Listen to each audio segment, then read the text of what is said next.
Hello, I'm Bernard Norcott-Mahany. I work at the Blueford branch of the Kansas City Public Library.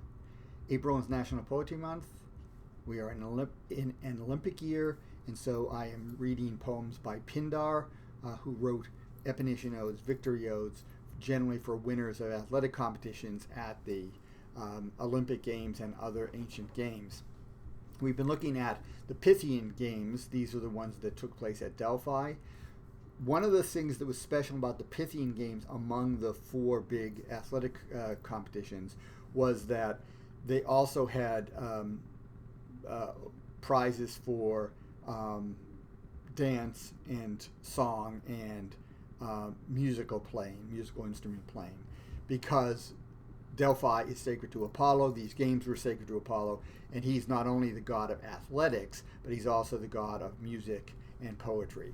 And so this particular one we're going to look at today, Pythia poem number 12, which was composed sometime between 490 and 486 BCE for Midas of Acragas. It is for his victory in flute playing. Now, this was performed apparently in Acragas, in his hometown. Pindar was not present at the time. Pindar tells of Athena's creating the flute. Right, so according to the story, Athena created the flute when Medusa was killed by Perseus. She created the flute to imitate, and the flute would be like a double flute, so it would be like two penny whistles that you'd be playing.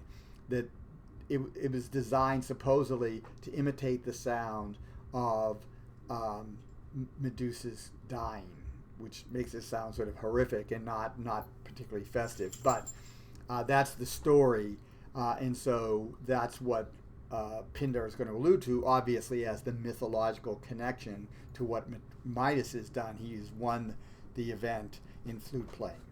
So, without further ado, let's look at Pythian number 12 for Midas of Acragas, winner in the flute playing.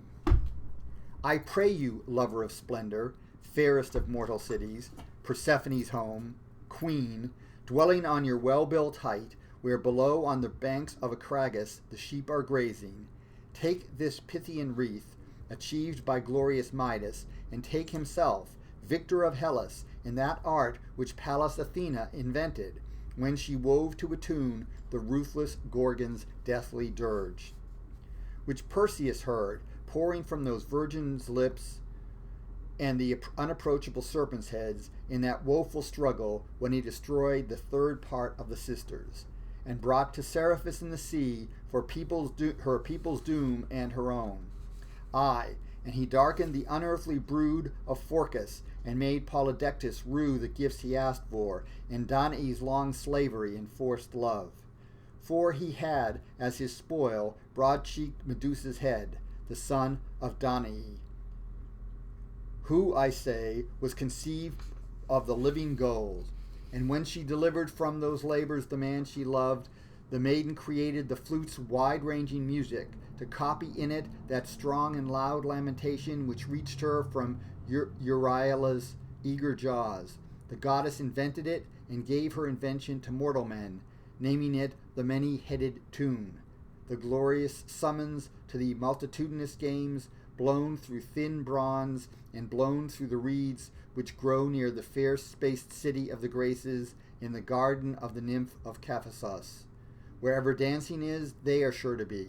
Any bliss that man may win, and without labor none, God shall perfect, today perhaps, but fate may not be escaped. Then, lo, time's hand, throwing at you the unforeseen, turns calculations upside down and gives you one thing, but another not yet. So that is the poem Pythia number 12 from between 490 and 486 for Midas of Acragas, victor in the flute